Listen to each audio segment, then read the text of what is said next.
Well, it's the last morning. Last day. And as our luck would have it, it's pouring rain. Actually, it probably doesn't have anything to do with our luck. It's just the Oregon coast. So we had 3 days of good weather, and now we're getting more rain. It's poured rain all night last night. So it was a downpour. We are donning full rain gear and gonna go bust some brush here. I missed another chip shot on an elk yesterday, so the bow is staying behind, and we'll see what we can piece together here the last day. Hopefully. It's hard to hear. Like this, all that we're hearing right now isn't actually rain, it's just everything dripping out of the trees on the leaves. But it's supposed to rain again, so we'll get that as well. So for today's strategy for success that's sponsored by the Rocky Mountain Elk Foundation, I'm excited to share this. This is a nugget, an absolute gold nugget of Roosevelt elk hunting information that I've seen play out more times in the last couple of days than I could have ever dreamed. But we're driving along old grassy road here, which the elk, it seems like, come out and feed on the roads at night, and there's just grass here and everything. But one of the things that I would have never correlated the way that Shannon does is the rubs, and they're right along the road. I mean, we're driving a road and you see fresh rubs right here. I would have said, oh, there's fresh rubs here. Rocky Mountain elk travel 6 miles, who knows where they are. But when you start seeing these rubs like this, Shannon has several places on OnX where he marks rubs, and you can actually see a rub line, like a scrape line for whitetail. It's a straight line that kind of shows their territory. And yeah, it's their travel routes, what it is. So that's really how we find bulls in this big country, and there's not a lot of elk here. It's not a real high density of elk. So we cover lots of ground, and it's either, depending on where you are, it's driving the old roads, it's biking the old roads, or it's walking the old roads. However you're getting around, you're most likely doing it from some sort of road system on the Oregon or Washington coast, or wherever you may be hunting Roosevelt. A lot of logging operations have happened here throughout the 80 to 100 years or whatever it is. So we utilize those whatever we can to get around this country. And what I look for is rubs in general, but old rubs, fresh rubs, they all tell me a little bit of information. These elk come down on the roads, they feed, they spend a lot of time near and around the roads. So it's really their only chance to get out of the brush. Yeah, and there's not a ton of grass underneath the forest cover, so this is where they're going to get that high nutrition and that I guess it tastes good grass. So tell us about, it looks like there's a fresh one over here. Yeah,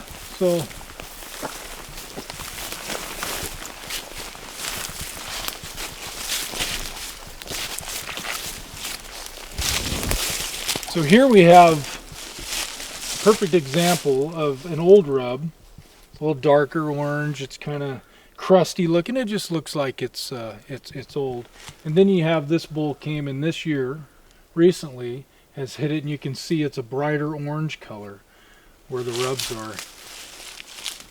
A lot of times with trees this size, they won't have these limbs getting in the way, and you can actually see how tall his main beams are. Unfortunately, this tree with these limbs getting in the way, you don't see those high nicks. There's a couple nicks up here on the limb anyway, and one over here. But yeah, we had that tree, what was it, Monday, I think, in the downpour, that was a big tree that was just shredded, and you could see all the gouges up high that you explained indicate he's probably crowned. Just looking at those nicks up high. Yeah, what I've found when you see a lot of little nicks up high, he's just got, there's tines there that's doing that. So it's probably a crowned out rosy. And you can kind of see where they're kind of focusing their rubbing there. And when you look at that and see a nick up here, you can kind of measure that distance and say he's got 36-inch main beams or whatever. For sure, they stand at about, let's say about 4.5, 5 feet is where they're doing most of the rubbing, and then you can see they're swinging their horns and hitting those, causing those nicks, and you can get real close to how tall his main beams are. And I'll tell you, 40-inch Roosevelt is an absolute monster. So where I'm looking for, what I want to see is 8.5, 9-foot rubs, and that's a true trophy bull. So we're talking high as you can reach. Higher, yeah. Yeah, I mean, as high as you can reach is a good bull, but when you can't reach it, that's a great bull. Awesome. So yeah, if you like, I know we've got some video of us looking at OnX, but some of those rub lines, it's amazing how much of a straight line it is. You know, we're driving a road and zigging back and forth across the hillside, and every time we come to that ridge line, there's a patch of trees just like this that's all rubbed up. Yeah, and typically it's a ridge line, it's a travel route, and those elk go up and down from their bedding to their feeding, that's how I pinpoint where to actually focus my bugles. If you just drive around in this country and bugle every draw or hike, you're going to run out of oxygen. Yeah, you're going to run out of reeds, and you're going to run out of time. So when you can focus it, you know, give certain areas that have elk sign, like the rubs. It's a bull that happened in September, so he's probably there somewhere close. If you can focus your energy in those spots, you're just going to be more successful. More likely you're going to get him to answer. So, well, I know we would find a rub like this, go up the hill, find another rub, and looking at OnX, you can see there's this pocket, there's this basin, there's this draw, there's this drainage, and you can actually kind of see their territory and where they're going to live. And then it's a matter of, we need to get up on this high point and bugle down to hit these 3 basins. We need to get over on this ridge and bugle down here. And I don't know that we've had an elk bugle when we haven't found a rub. We get out, we bugle, and they answer. Any other place that we've stopped and bugled, we've never got an answer. It's kind of a waste of time. It is. It may look good, yeah, but the evidence isn't there to say that there's an elk in the area. And, you know, a lot of times when I find my first rub in a new area, I will just analyze, using the topography of OnX, exactly where I want to focus my attention. And from there, I will just start picking that country apart. And these Roosevelts, usually if you get loud enough and in their face, they're going to respond, and that's all you need. You just need one response to fill one tag. So use rubs to locate Roosevelt elk, and you can locate them from the road. It's nice. It's awesome. So that's our strategy for success today. Shannon, what's Angry Spike Productions? Angry Spike Productions, that's our YouTube channel. Check us out. We just, you know, it's all good fun here. So I don't mind sharing this, and it is good fun. It is. It's exercise fun. It's a lot of work. But I think we're averaging about 6 miles a day, which for us is half of what we're used to. But in this country, my knees are sore with 6 miles in this country than 12 miles in steep Rocky Mountain terrain. So it's a different style. But thanks for sharing that. Oh, you bet. You bet.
heard a shot, and then I heard a miss, and then I heard a shot, and then I heard a hit.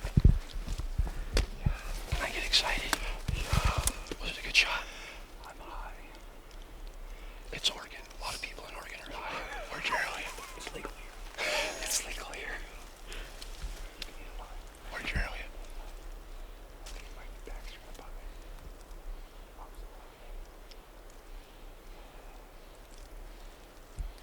saying that like with a straight face. Yeah. I thought he was 30. He was probably 25. That's only that much high on a 3D target. I think I was a little bit high. Like for that. We'll be able to see the show replay that because I think it might be above the spine. High. Above the spine. Sounded bonk. Yeah. God, do you think this is right now? I don't know. I can't tell. What happened on the first shot? I was a foot left of him. That happens. I've seen that happen before. It's been an hour and 45 minutes. And we are going in to start tracking Donnie's bull. And hopefully soon after, packing Donnie's bull. Yes.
That's what our tracking looks like so far. We've probably gone 6 miles back and forth. It's 3:30. I don't know. I think the next best thing to do is just split up 50 or 60 yards and just start paralleling down and see if we can turn up a track.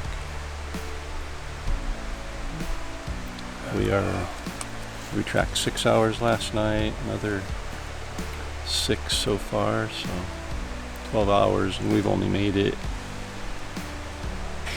140 yards from last night, last blood, to right here, and we've spent a good 4 hours right here just looking for blood, looking for tracks. Nothing yet.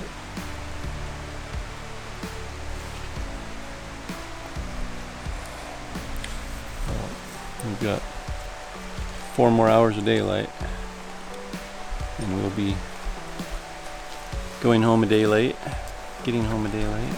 Yeah. But I mean, at this point, we're committed to this day, so we'll finish it out. Last year we hunted the first week of season, and it was too early, and this year we wanted to come back a little later and experience a little bit more of the rut and calling, and I think we got that to a degree. I think there's another level that we haven't seen yet. But Donnie got a shot at least this year. Last year Donnie didn't even get an opportunity to shoot. Yeah. I don't know if you even put an arrow on last year. I may have had one knocked, but that was about it. That's right, you did. We had that one night. I had 2 opportunities this year, and somebody else killed the elk on the first one. And That was frustrating. We, not the way we wanted it to end. We got more opportunities, hunting with Shannon was incredible. He is the professor of Roosevelt elk. Undoubtedly, he knows, he's got a system that works. And I had to tell myself that the first couple of days. It's different than how we hunt, but he's proven that it works. And I had to tell myself, just trust the process. And it worked. And unfortunately, I repeated last year and chip shot 32 yards, and this time I didn't hit a limb. This time I don't have an excuse. I just missed. And that's it's so frustrating to come back wanting redemption on the elk, and then to get an opportunity, and what should have been, there was nothing overly difficult. It was steep downhill, it was through an open window, but I missed. And that opportunity is something you don't get back. And unfortunately, in this game, we don't get multiple opportunities. So we're going home licking wounds again, and it doesn't feel good.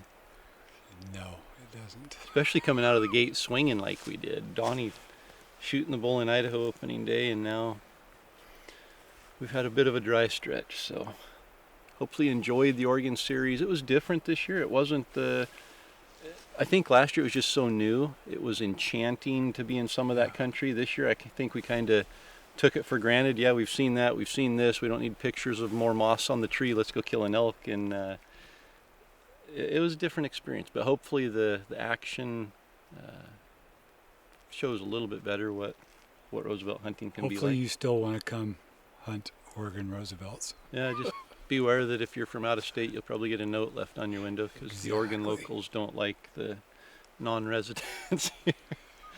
That's not everywhere. We got 500 comments on the Instagram post of the picture of the note, and all of them but a couple were very positive that non-residents are welcome here anytime, and maybe we'll talk more about that. But tomorrow's video is going to be the Scousins in Wyoming, and then once they're done with Wyoming, we are hunting elk in Idaho. So stay tuned for that, and we'll be back with you here in a few days. Well, I had my opportunity, and a twig got in my way. My luck has run out. I don't know if it's your luck has run out as much as the curse of the Roosevelt elk has struck again. Yeah. I know it struck you. That was such a perfect, everything came together. We've learned so much over the last, 8 days? Yeah. And we were able to basically apply everything we've learned tonight. Yes. And from locating elk based on finding their rubs and their rub line, we literally saw a rub on the edge of the road, got out and got the response from there. Dropping in, getting aggressive with the elk. We'll come back to you missing. But after Donnie missed, we'll come back to you missing. After Donnie missed, the bull ran off, and we just charged down aggressive, and we ended up in his bed. The bed he had been laying in all afternoon, we were in his bed, and being as territorial as they are, he couldn't take it, and he came up the hill and gave us that second chance. And so it's awesome in the sense that we learned a ton. We got to hunt with awesome people again this year. Yeah. We applied what we learned, and it worked right up until we didn't need to learn that lesson over. We know how brushy and thick it is, and Donnie had a window. There's no doubt there is a window to the vitals there, but On that first shot, oh, you brought it back. I didn't have to bring it up. I got to defend myself. That first shot where I was missed by like that much, you probably can't see my other hand, but that's how much I missed by. And it wasn't that much. I had a window, and where John was at with the camera didn't quite show my window. And when I blew my reed to stop him, I just released exactly at the time I needed to. And Roosevelt's take a little bit bigger step. than Rocky Mountains, I think. Now you can tell in the video, the second he cow calls, the trigger goes off, and the bull Yeah. hadn't come to a stop yet. In fact, he stepped all the way through the window, and Yeah. you can see in the video the camera angle exaggerates it a little bit, but you shot behind him. Yeah. A lot. But we got a second chance, as fate would have it, and that one was. I was excited. I heard the shot. I knew it was close. I knew it was a big bull. Those bodies are just incredible. Yes, It made they are. the antlers on that thing are big, but as big as his body was, made the antlers seem normal. And I went down and wanted to be incredibly excited Me too. for both of us. Not just for Donnie, but for both of us. That And we. I thought it was a really good shot. But there was, Donnie just meant, I remember walking down there wanting to be excited. He said the shot felt good, but he also saw something hit high. Yeah. And I said, how high are we talking? And I think his comment was like backstrap. Yeah. So we backed out for 45 minutes, went down, looked for blood, found a couple drops of blood right off. And in that softer, we were able to track him down into the draw. And I don't know, did we find 8 drops of blood, 10 drops of blood maybe total? And tried watching. We went up and we watched it while we were waiting there, watched the replay, but just in the small viewfinder on the camera, couldn't tell. Thought we saw something deflect, like maybe it hit a limb, but Yeah. we tracked until what? Midnight, 1 in the o'clock. morning.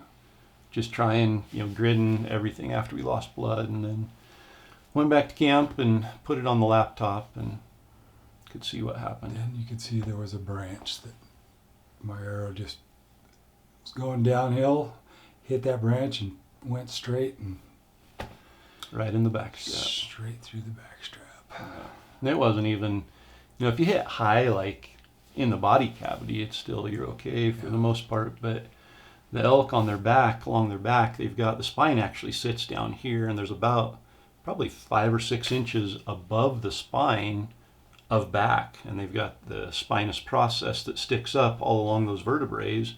And it was just right up in between one of those through the back straps, and the arrow blew through. And the elk lived to outsmart elk hunters another day. Yet again.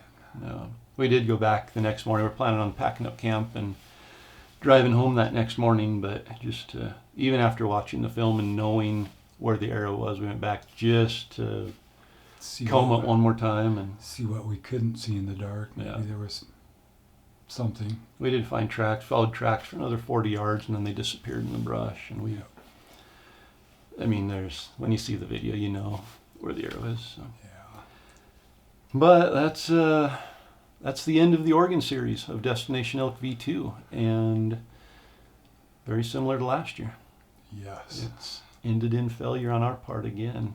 Failure from the standpoint of putting our tag on an elk. Yeah. So I'm not sure what to think yet. I'm going to wait another month or two before I make plans for next season, but part of me wants to go back right now. I want to Yeah. go back and find a way to finish this, but part of me also wants to take a year off and go do a different hunt. Yeah. Leave a comment below. What should we do? Should we go and Get revenge. get revenge, or should we take a year off and let us regroup a little? Stick to what we know. I don't know. I'm feeling more and more confident. Just Shannon is an absolute wealth of Roosevelt elk hunting knowledge, and I literally, I didn't have opportunities every day, but I was on elk every day in close call-in situations. Every day I hunted with Shannon. Yep. And he knows the game. He knows how to find the elk. He knows how to get in on the elk. He's confident in the strategies and the tactics he uses. And Yeah. just, again, he and Corey sacrificed their entire week of elk hunting to Yes. they basically did.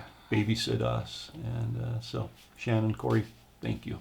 It's We did have awesome. a blast at camp and riding around in your little buggies. little stompers. But before, we've got more to talk about, but while we're on the topic of Shannon, he has Shannon's put out DVDs, well, started with VHS, but since 2005, 2006, somewhere in there. So part of our giveaway today is going to be a 3-pack of Shannon's Roosevelt Rampage, Raging Roosevelts, and Roosevelt Elk Season 2006. So 3-pack of DVDs that are going to show you all the Roosevelt elk footage you could possibly want to see. There's 18 hunts on that one, 14 on that one. This one's 2 discs and has 14 hunts on it. So if you want to learn about Roosevelt elk hunting far more than what we can show you in this is your ticket. And we don't just have one of these 3-packs, we have 6 of them. So 6 winners today from the comments below are going to win a 3-pack of DVDs from Shannon and Angry Spike Productions. So awesome, guys, awesome. We will be hunting with Shannon and Corey again. It might be over here for Rocky Mountain elk, and Yes. we can host them next time maybe. Return the favor. Yeah. So Oregon's over. We're licking wounds again, Yes. and Meals were outstanding. Sasquatch barbecue. yeah, we had a lot of comments saying if I'd eaten a meal that big, I wouldn't have been able to hike the next day. You saw how we hunted the next day. We were in the car most of the day. And Yeah. it's probably a good thing. Corey said I've been looking fatter lately. And I told him I just had a lot on my plate lately.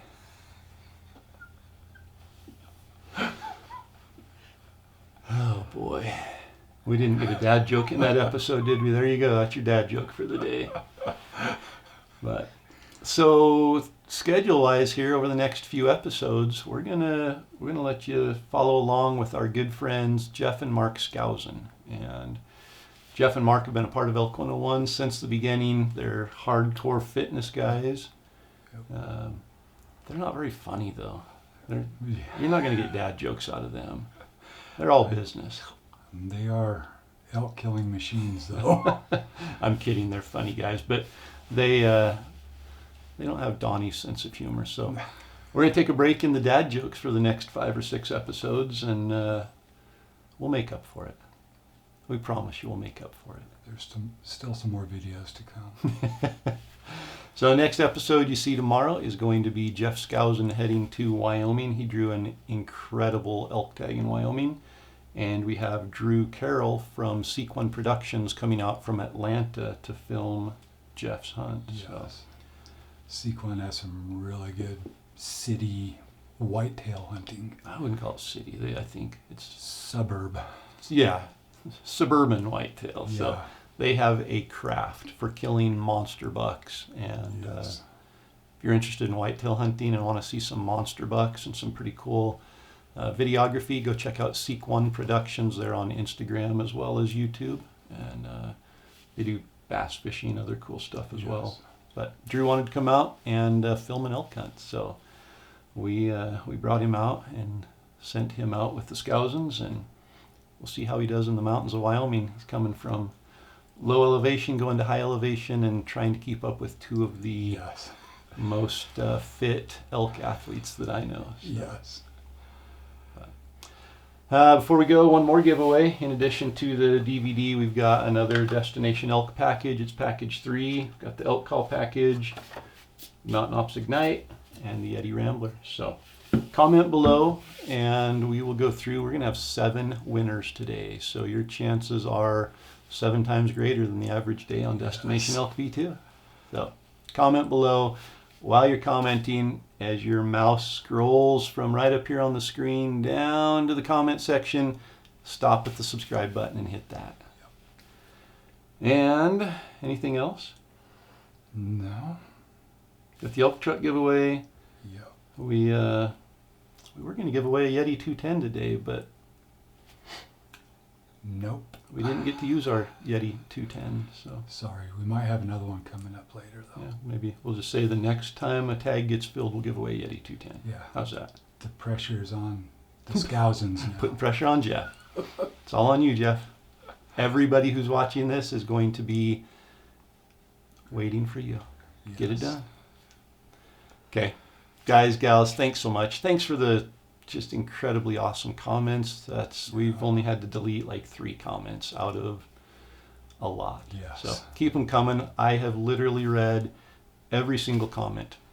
Literally every comment that's come through. I've read them. I'm up to date. Yeah, I'm up to date also, and it's hard to I want to respond to all of them, but Yeah. there's a lot of comments. Yep. And once we start responding to one, then somebody feels bad if we don't respond to theirs. So just Yeah. know we've read them. We greatly appreciate it. And we might, maybe at the finale or something, we can do another live chat and we can answer a few questions. Yeah. So. Yeah. Okay. Well, we've kept you for 8 days in Oregon, and we've kept you a long time tonight. But seriously, thank you. Thanks for tagging along with us. Thanks for the support. Stay with us, because as slow as it's been for the last 8 days as far as filling Yeti coolers, we turn things around and make up for it in a big way here really soon. So we'll see you right back here tomorrow night. Same time, same place, I'll see ya. except for they won't get the same dad jokes. No. We'll make up for it.